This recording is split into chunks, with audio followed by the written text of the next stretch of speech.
জীবনে শখ পূরণ করার সময়টাতে আমাদের রোজগার থাকে না, আর যখন রোজগার শুরু হয় তখন আমাদের সেই ইচ্ছেগুলো অনাদরে মরে যায়। লাইফে সবকিছুর একটা সঠিক সময় আছে, সেই সময়টা চলে গেলে সেই ইচ্ছে বা অনুভূতিটার আর কোনো মূল্য থাকে না। খেয়াল করে দেখবেন, কোনো একদিন আপনার বিশেষ কোনো একটি জিনিস খেতে ইচ্ছে করছে, কিন্তু কোনো কারণে আপনি সেটি খেতে পারেন না।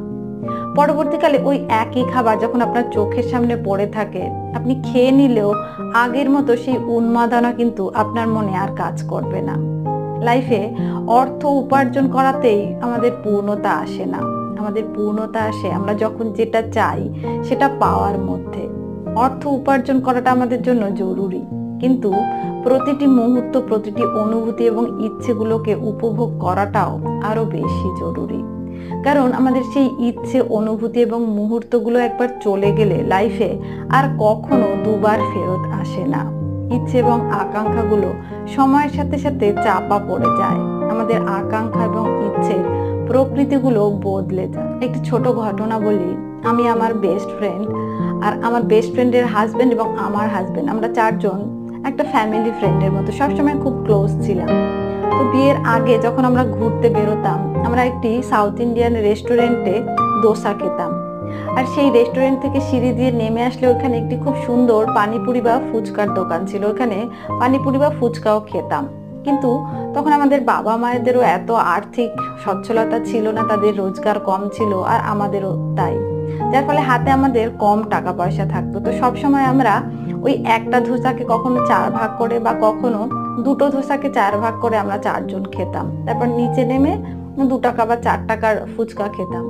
পরবর্তীকালে ওইটি এত টেস্ট ছিল আমাদের কাছে, এত ভালো লাগতো, আমরা সবসময় ভাবতাম যে যখন অনেক টাকা হবে আমরা চারজনে গিয়ে ওইখানে একটা পুরো আস্ত করে দোসা খাবো। তারপর থেকে আজকে 28 বছর হয়ে গেছে, আমি আর আমার বান্ধবী অসংখ্যবার প্ল্যান করেছি যে ওইখানে গিয়ে আমরা চারজনে আবার একটা পুরো দোসা খাবো, নিচে নেমে ওইখানে অনেক ফুচকা খাবো, কিন্তু ফাইনালি সেটা আজ অবধি হয়ে ওঠেনি। জানি না ফিউচারেও আর হবে কিনা।